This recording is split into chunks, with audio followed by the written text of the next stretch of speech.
Di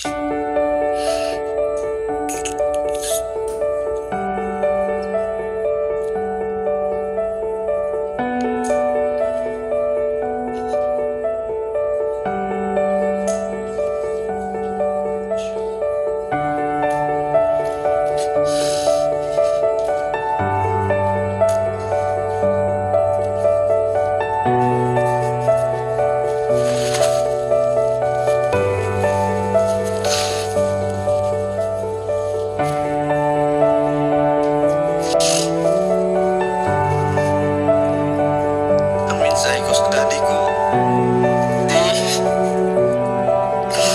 kung saan ka man naroon, huwag mo kami kabayaan, higayat mo kami hanggat makuha ang hustisya ng iyong pagkamatay.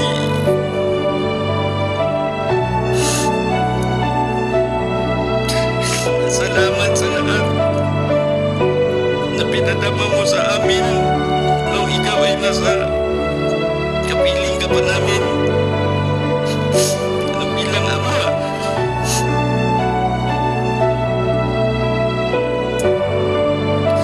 Basta di lahat gagawin namin ng mga anak mo na makapit ang hustisya ng iyong pagkamatay.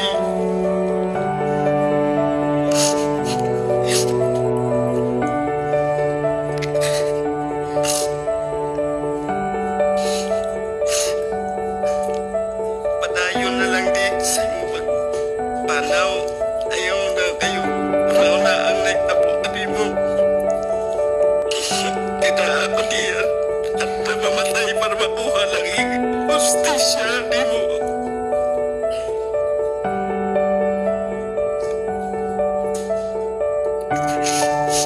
Bisan tuod sa iyong pagkamatay, wala na talaga kita. Nandun ka ron. I love you. I'm about to start crying. I feel like I'm touched by an angel right now. Look. Oh, there it goes. Si Kerwin Espinosa na isang pugante at itinuturing na isang drug lord sa Pilipinas. What? Bro, what are you talking about, man? Meron ka bang opening statement? Mahaba ba yan o maiksi? Maiksi lang to, Mr. Chair. Okay, sige. Please proceed. We will allow you to read your opening statement at pagkatapos po niyan, tayo po ay magtatanong. Yes, please proceed. Salamat po. Honorable Chairperson, Honorable Members of the Quadcom, magandang araw po. Una sa lahat, nagpapasalamat po ako sa kagalang-galang na Quadcom sa inyong imbitasyon sa akin. Nagagalak ako na mabigyan ninyo ako ng pagkakataon na makatulong sa inyong mga layunin. Kagaya ninyo po, gusto ko rin mabigyan ng kasagutan at hustisya ang mga nangyaring extrajudicial killing or EJK na nangyari noong nakaraang administrasyon. At kagaya ng marami, naging resource person ako. Ang aking ama at ang aking buong pamilya ay naging biktima ng EJK. Masakit po para sa akin, sa amin na kabulastugan po ng aking kumalas na napakaraming inosenteng buhay. Ang ama ko po ay mabuting magsilbi sa aming mahal na lungsod ng Albuera. Ngunit ang kanyang mga magandang layunin ay hindi nagkaroon at kasatuparan dahil pinatay po siya. Kami sa pamilya namin at ang buong pamilya ng Albuera ay humingi ng hustisya sa nangyari sa kanyang pagkamatay. Naging biktima siya sa EJK.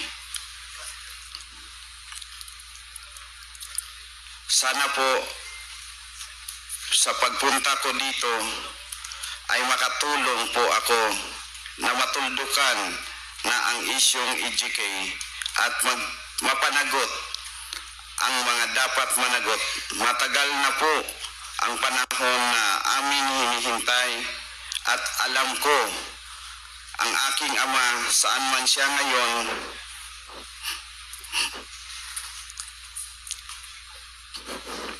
at sumasalangit po siya, naghihintay din ng katarungan at humingi din po ng tulong niyo.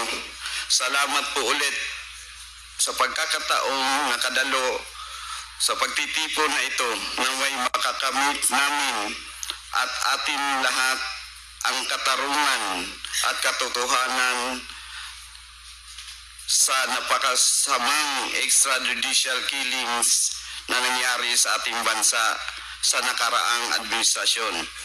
Magandang araw po. Maraming salamat. Questions? No? So, who will be the... Chairman Mr. Chair? Dan, Yes.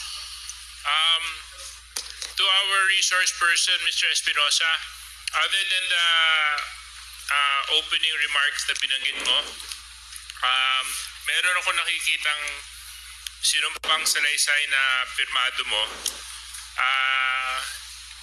Imbis na basahin mo po ito, okay lang po ba na maikwento mo sa amin yung naging karanasan mo at ang nangyari sa inyong buhay?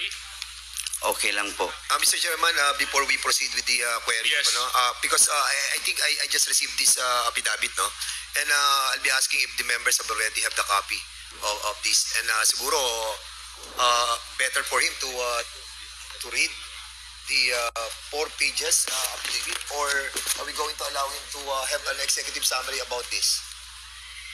With the indulgence of Congressman Dan Fernandez, I think it will be better if our resource persons naturally just narrate kung ano po ang ipinagdaanan niya, and I'm sure yun din naman po ang magiging, ang affidavit niya yung magiging base ng kwento niya. So, Mr. Chair, I submit on that, Mr. Chairman. thank you very much. Sige, tuloy-tuloy ka lang, Mr. Espinosa. Ito po ang mga nangyari sa amin at sa pamilya ko. Noong June 2016, nagbakasyon kami, kasama ko ang aking pamilya at ang mga anak. Nagpunta kami ng Malaysia para magbakasyon.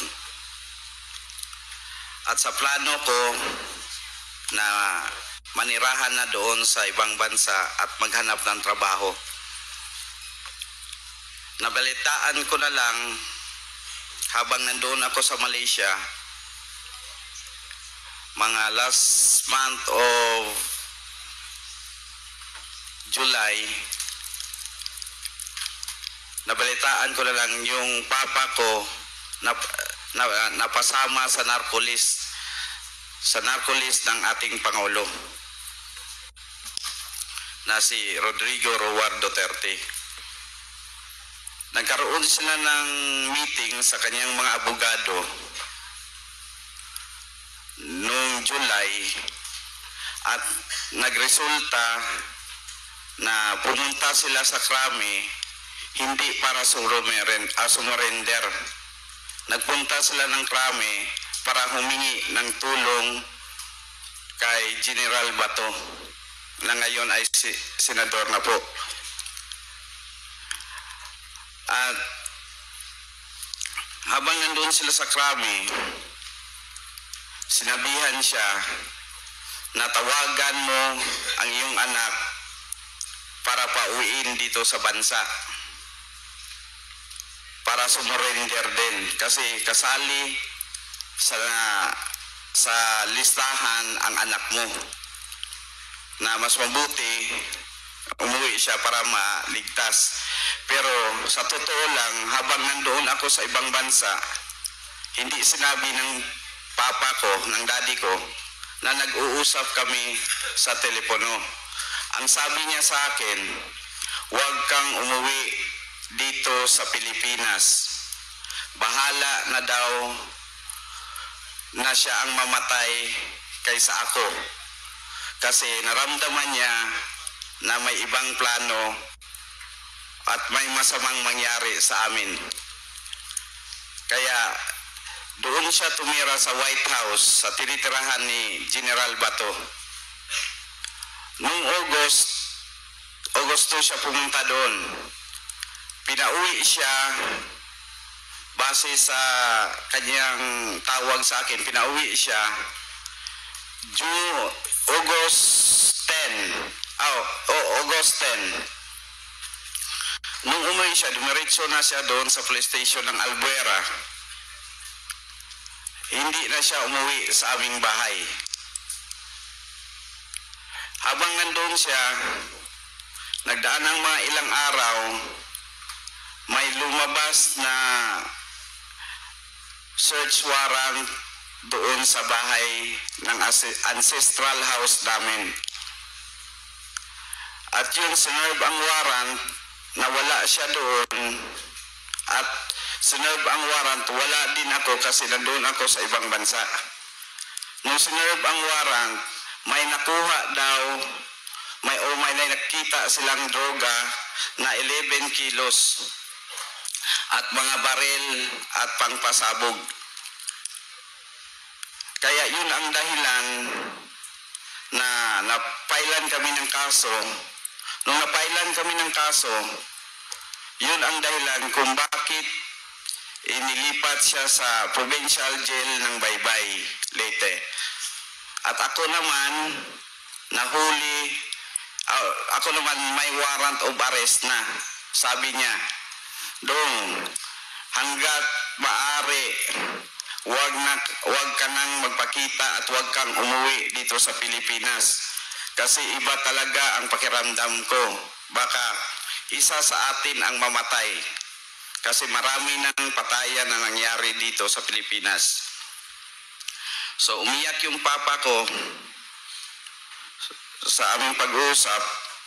Umiyak siya na nakikiusap, huwag mong pabayaan ang mga anak mo kung sakali may mangyaring masama sa ating dalawa. Umuwi na siya doon sa police station ng Albuera, month of August ba yun? So, lumabas yung warrant of arrest niya, yun ang dahilan kung bakit na-transfer siya sa Baybay. Habang nandun siya sa Baybay, nag-file ang kanyang mga abogado na magpa-custody siya sa police station ng Albuera. Habang hinihintay niya ang motion niya sa court, may lumabas na naman na SW sa kanya. Lumabas ang SW na search warrant doon sa provincial jail ng Baybay. Sinerve sa kanya ang warrant. Nung pumasok ang mga polis, pinapace the wall ang mga lahat ng bantay sa provincial jail. Pinuntahan ang CCTV hard drive, kinuha. Pinatay ang kamera. Kinuha ang susi ng kanyang selda. At pumasok na ang mga pulis sa kanyang selda. Narinig ng mga kasamahan niya doon sa loob ng kulungan na nagmamakaawa ang aking ama na, "Sir, huwag niyo po akong patayin." Pero hindi biniliwala lang ang sinabi ng papa ko, pinutukan pa rin siya. May kasamahan siya doon sa loob ng selda na si Raul Yap. Tumulong sa kanya nung natamaan na. Yumakap sa ama ko, pero sinali din pagbaril si Raul Yap. Sa panahon na yon, dalawang patay sa loob ng provincial jail ng Baybay. So, tinawagan na lang ako. Tinawagan ako ng kapatid ko na nagbalita napatay na daw ang papa ko. So nandoon ako sa ibang bansa, nahuli ako October 17, 60, sa month of October, nahuli ako ng CID police ng Abu Dhabi. At nagtanong ako, ba't niyo ako hinuli? Ang sagot sa akin, may problema daw ako sa aking bansa. So, dinala nila ako. At over ako sa Interpol ng Abu Dhabi. So doon, nagtanong naman ako ulit, ba't niyo ako hinuli? Ang sinabi naman, may problema ka sa Pilipinas. So, wala akong komunikasyon doon. At kinabukasan, nilipat ako sa Al-Watbah, Abu Dhabi jail. So, nung nalipat ako, nagkaroon ako ng tsansa na makagamit ng telepono. Kasi ang telepono doon para sa lahat ng mga nakakulong. Tumawag ako dito sa Pilipinas sa aking kapatid. Nagtatanong ako, kailan ilibing ang papa ko, ang papa natin? Sabi ng kapatid ko, iburol natin si daddy. Isang buwan siyang nakaburol kasi hintayin pa yung mga kapatid niya na nandoon sa ibang bansa. So tuliro ako sa panahon na yon. Gumawa ako ng request na ibalik ako dito sa Pilipinas para harapin ang problema. So, nabalik ako dito sa Pilipinas November 17.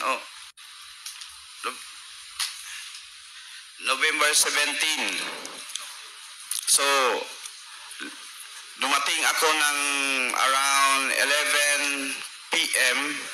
or more or less. Sinundo ako ng mga kapulisan dito sa atin. Ang sumundo sa akin, si General Bato. Inakbayan niya ako papuntang sa sasakyan na Land Cruiser na puti na bulletproof. Nung sumakay na kaming lahat, si General Bato nasa front seat, ako ay nasa likod. Pinagitnaan ako ng dalawang mga pulis. At sinabihan niya ako na aminin mo na sangkot ka sa kalakaran sa droga dito sa Pilipinas. At idawit ko si Peter Lim. Idawit ko si Peter Lim at si Laila de Lima para madiin na sila. Kapag hindi raw ako sumunod sa plano, pwedeng mangyari sa akin ang nangyari sa ama ko o isa sa mga pamilya ko ang mamatay din. So, nanginig ako sa panahon na yon. Hindi ko alam kung ano ang aking gagawin. Yan po ay totoo. Hindi gawa-gawa to. Habang papunta kami sa Krami, pagdating ko doon, ang daming media. Nag-fingerprint ako dahil sa warrant na sinerve nila sa akin. Maya-maya, nagpa-press con siya at ang mga kapulisan. Sinali ako. Tinuruan ako na humingi sa publiko ng tawad sa aking pagbibenta raw ng droga at humingi ng tawad kay Presidente Duterte. So ginawa ko, humingi ako ng tawad kay Presidente Duterte na bigyan ako ng pagkakataon na magbago. At sinabi ko pa noon, humanda kayo mga kasali sa droga, sa kalakaran ng droga sa Pilipinas. Hindi ko inano yung pangalan pa ni Ma'am Laila noon eh. Abangan nyo, sasabihin ko, yun ang pagkasabi ko sa press con. Abangan nyo, isiwalat ko lahat ng mga involved dito sa droga sa Pilipinas sa aking nalalaman. So naputol na yun kasi pinahinto ako na magsalita. Binalik ako sa EIDG, sa opisina ng EIDG kasi doon ako nakadetain. After 2 days, binalikan ako ni Senator Bato de la Rosa. Kinausap ako tungkol sa footage ng CCTV sa Celan Hotel. Ang hotel na yon ay pagmamay-ari ng pamilyang Espinosa. Nung hinanap niya ang hard drive, sabi ko, nandoon kay Joby Espinido. Siya ang kumuha. Pumasok dito, sabi ng mga empleyado. Nung binanggit ko na si Joby Espinido ang may hawak, denial niya si Joby Espinido at naka-loudspeak ang cellphone niya. May cellphone siyang dala eh. Naka-loudspeak at denial namin si Joby Espinido. At sumagot, pagsagot ni Joby Espinido, ang bungad niya na sagot, "Sir, good morning po sir."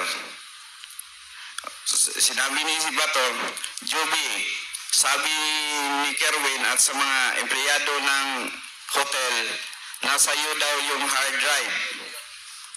Inamin naman ni Espinido, "Oo sir, nandito sa akin. Nandito lang sa station." Kaya request ni Bato na ipadala sa Krami sa opisina ng EIDG. At yun, pinakausap ako ni Sir Bato, ni Espinido, at sabi sa akin, "Kerwin, kailangan mong sumunod sa plano. Basta hindi ka sumunod, basta di ko musunod ko no, ang nahitabo sa akong amahan, maosay mahitabo kanako. Kung dili ako ang mamatay, usa sa ako ang pamilya ang mamatay. Ako, nisunod ko ninyo sir, bawi akong tubag." At sinabi ni Espinido, alam ni sir kasi siya ang may utos sa akin na gagawin ko to sa inyong pamilya. So sabi naman ni Bato, "Kerwin, para magkaintindihan tayo at para walang mangyari na masama sa iyo o sa pamilya mo o sa membro ng pamilya mo, sumunod ka na lang sa plano. Tapos ang tanong ako, Sir, anong plano po ba? Yung sagot ni Sir Bato, yung plano na idiin si Peter Lim at si Laila de Lima na kasali sa droga. Supplier si Peter Lim, isa sa supplier ng droga si Peter Lim dito sa Pilipinas, at si Ma'am Laila, protector sa mga illegalista sa nagbebenta ng droga. Kung walang problema po yun, sir, gagawin ko yun. Tapos may isiningit na pangalan siya. Sinama pa ni Bato si Lovely Impal, Peter Ko, Peter Lim, Ching Biloso, General Luot, at nitingog si Juby. Nitingog si Juby na isali daw si Congressman Richard. Engko ni Juby, mahirap yung pinagawa mo, Sir Job. Alam naman natin na malinis si Congressman Richard. Si Richard Gomez. Basta isali mo lang. Pero nag-ano si Bato, basta ang siguraduhin mo lang. Di ba na ano yung pangalan mo kung yung sa dinawit sa testimony sa affidavit doon sa Senado? Sinabi ko na hindi kasali. Huwag niyang gawa ng problema. Kasi parang may ano siya parang may galit siya noon kay Congressman Richard. Kaya sinali niya, pero walang katotohanan naman yun. At hindi nasali nung nag-testify ako sa Senado. Ang nasali lang si Ching Biloso, si General Luot, Lovely Impal, Peter Ko, Peter Lim, at hindi ko na natandaan kung sino pa yung inuutos niya na isali. Pagkatapos doon, habang nandoon siya sa loob ng kwarto, narinig ng aking ina ang mga sinasabi niya. Tinatawagan niya, dinayal niya si Dayan.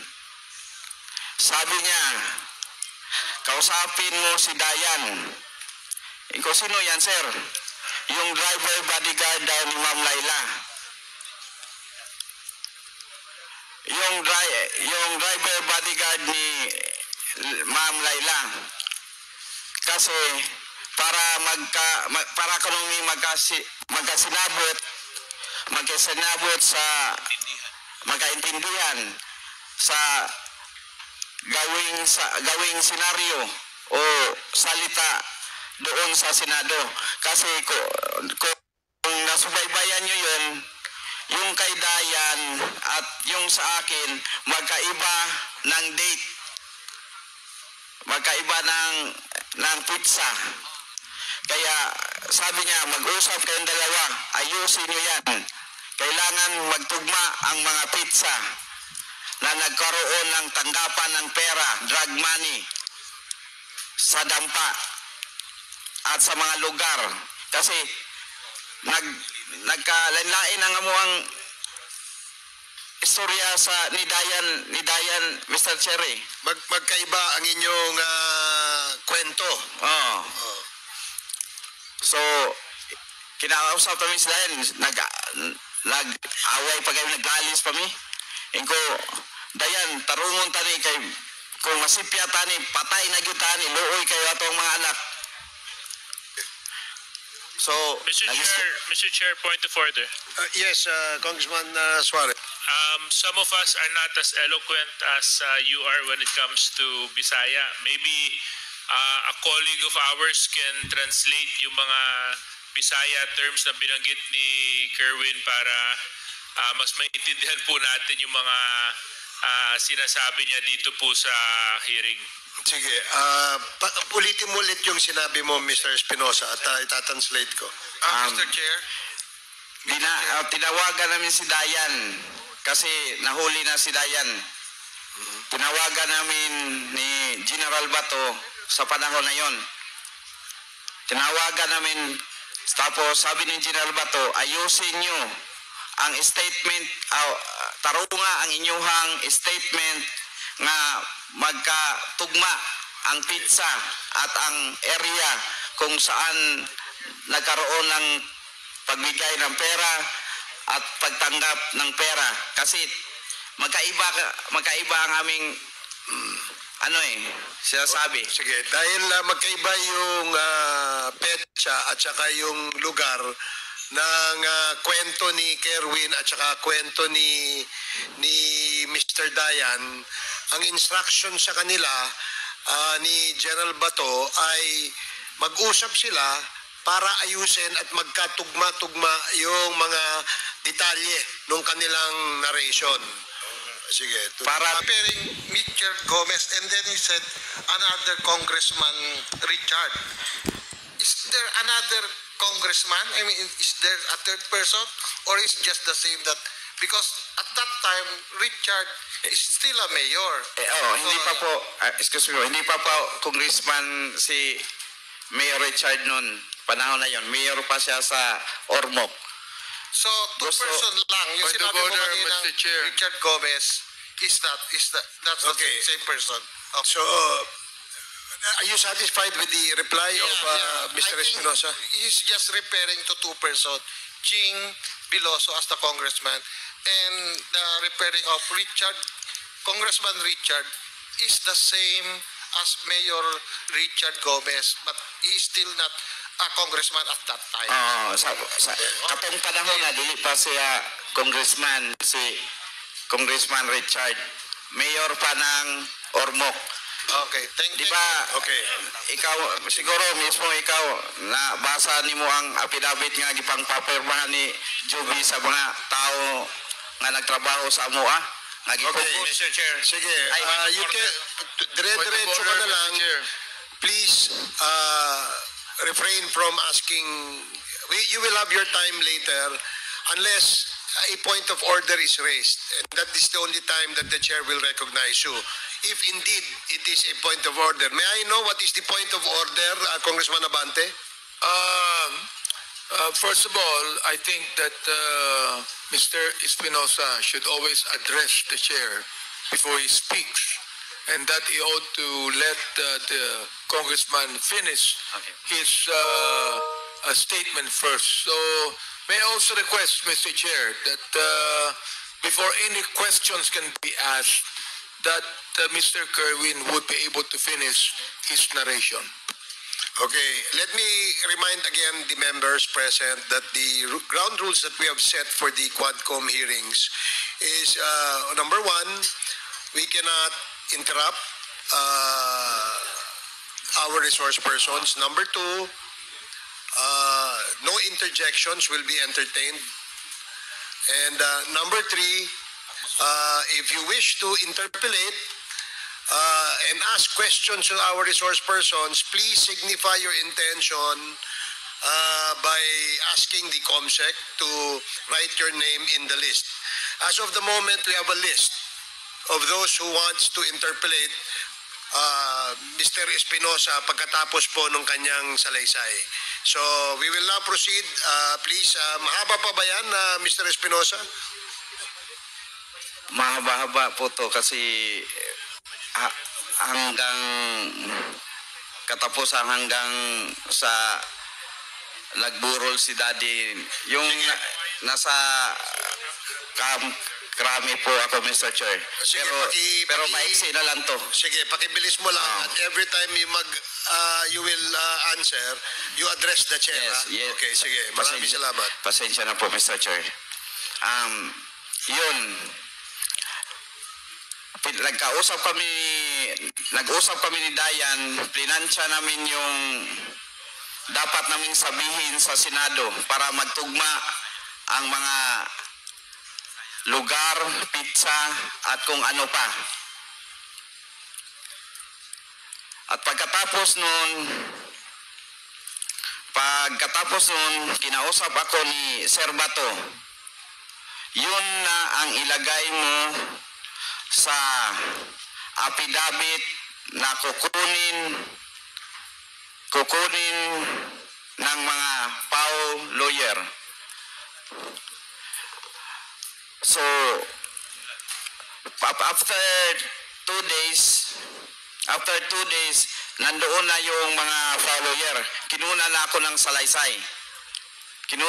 salaysay. At bago umalis si Sir Bato, sinabihan ako, ayusin mo kung ayaw mong may mangyari sa'yo. So, pagdaan ng 2 araw, pumunta ang mga PAO lawyer para kunin ang salaysay ko. So, kung ano yung instruction na sinasabi niya at yung nagkausap kami ni Dayan, yun ang sinabi ko sa salaysay ko. At ginawan ko na lang ng mga kwento para paniwala. Pero walang katotohanan po yun lahat. So, natapos ako kinuna ng salaysay. Nag-testify ako sa Senado. At yung nabanggit ko kanina nga, Ching Biloso, nakaharap ko rin, pati si Ma'am Laila. Para akong murakog matunaw nga muatubang nila, kay wala, dili man may kaila. Para daw siyang matutunan no nagkaharap sila kasi hindi daw sila magkakilala. Na ginawan ko sila ng mga kwento na isali sa kalakaran sa droga at mga protector. So, na-clear yung sinabi ko na hindi kasali si Mr. Ching Biloso, pati si Ma'am Laila lang talaga ang puruhan. Kasi yun naman talaga ang target nila na ipin down si Ma'am Laila. So, after nun, binalik ako sa Senado. Pagkaraan ng 1 araw, nagtaka na lang ako, may dumating na pare at pinakumpisal ako. Ipakumpisal ko sa pare. So, pumunta kami sa usa ka kwarto, matong nangutana ko sa pare. Pader, ikaw ray ni Ari para pakumpisalon ko nimo. Na dili request ni sa mga pulis nga pareon ko para pakumpisalon. Okay, tinanong daw niya yung pare, no? Na kasi nagulat siya at meron dumating na pare. So, nagpunta raw sila sa isang kwarto, tinanong niya yung pare, Father, pinapunta ka ba dito? Ikaw ba yung pinapunta para magkumpisal ako? So, kinabahan ako kasi kaming mga Bisaya, pag pinakumpisal ang isang tao, ang kasunod doon, mga minuto na lang mamatay na. Samantalang malakas pa ako. So, nag-isip na ako. Isusunod na siguro ako nitong mga pulis na to sa nangyari sa papa ko. So, natapos yung pagkumpisal, bumalik naman yung mga PAO. Inayos naman yung testimonya ko sa Senado. Dinagdagan kasi may kulang daw at may mali-mali. Kasi sa una pa lang, pinatawagan na sa akin si Dayan denial ni General Bato si Dayan nga giingnan mi nga parihas ang amuang pizza o ang mga oras para paniwala. So nauna na ko nga patay ko kay naisayop mao siguro gipakumpisal ko. Sabi niya, kasi merong mali doon sa kanilang salaysay ni Ronnie Dayan, naisip daw niya na, naku, patay na ako kasi meron akong mali. At yun, bumalik na naman ako ng Senado, nag-hearing ulit. Ang pinag-usapan naman ang pagpatay ng papa ko, ang mga involved. Mr. Chair, ang mga involved sila si Colonel Marcos, sila Raraga, pero sa totoo lang na ngayon, matagal na yun, tanggap ko na nangyayari yun. At alam ko naman, nagawa lang nila yun dahil may instruction, sa pagkaintindi ko sa akin sarili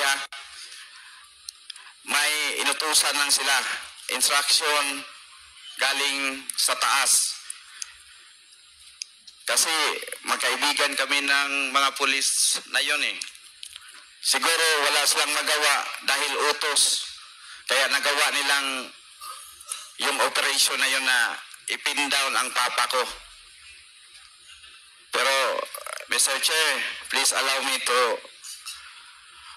Sir Marcos, Sir, pasensya na sa mga emotion sa panahon nga pagkamatay sa akong papa, Sir.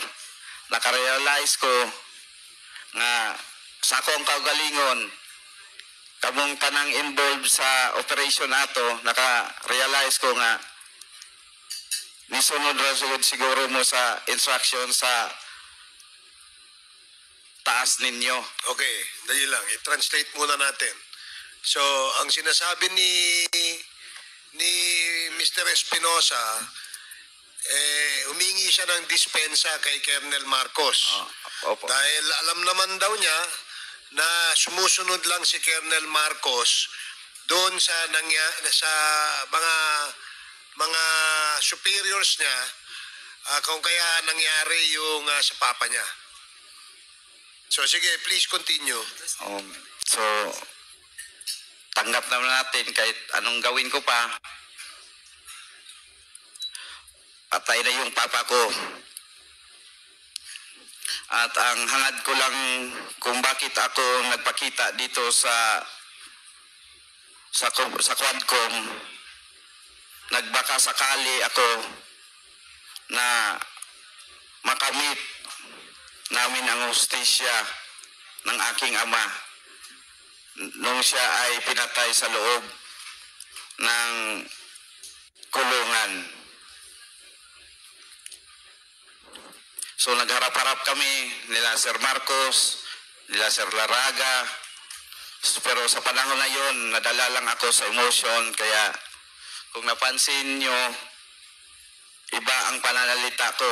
But I realize, while nakapiit ako doon sa kulungan ng 7 taon, muntik pa akong namatay sa 7 taon na yon. Giatake ko, nakasinati ko og atake sa kolesterol. Na inatake raw siya sa loob ng kulungan. Kaya medyo kuan akong sinultian mo, pilit-pilit kay tungod giatake man ko. Kaya daw ganun yung kanyang salita, medyo parang pilipit daw. So, Mr. Chair, Sir Marcos, peace na tayo, sir. Naintindihan ko na yon pangyayari.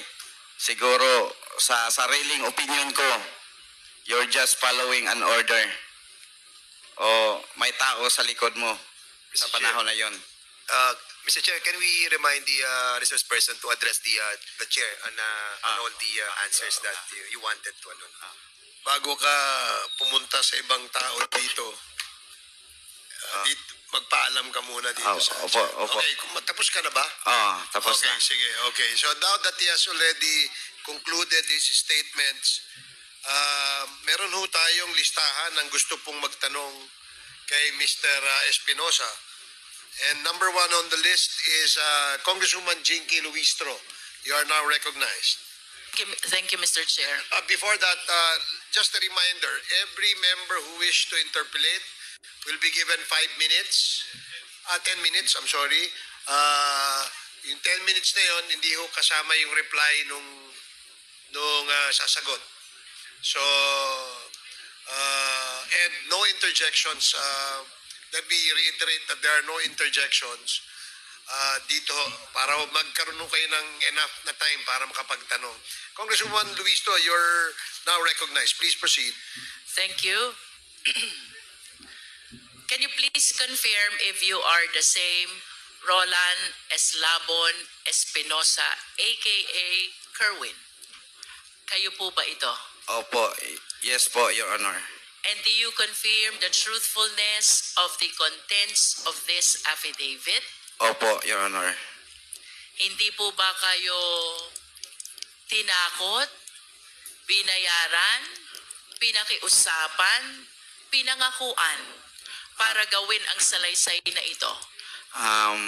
Wala pong nangyari na ganyan, kundi ako mismo nagpatulong sa abogado ko na magpunta dito sa mga congressman para nagbaka sakali ako na makamit na ang mga nabiktima ng EJK sa nakaraang administrasyon. Kerwin, kanina, while you were delivering your opening statement, I observed that you were crying. Umiiyak ka. Can you please enlighten us why?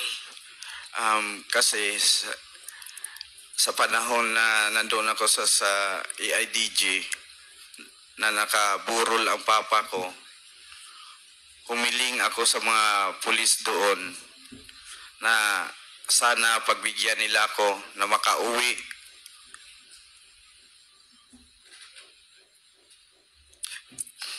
Na makadalaw man lang at makita ang papa ko na nakaburol sa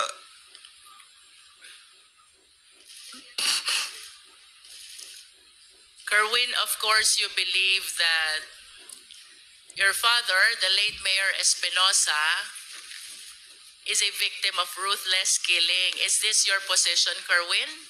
yes. Pero alin ba yung mas nakakaiyak? Yung pagkamatay ni Mayor Espinosa o yung hindi kanila pinayagan na madalaw ang burol niya? Pareho po yung dalawa na hindi ako pinayagan na makauwi sa lugar namin para makita sa kahuli-hulihan na panahon ang daddy ko.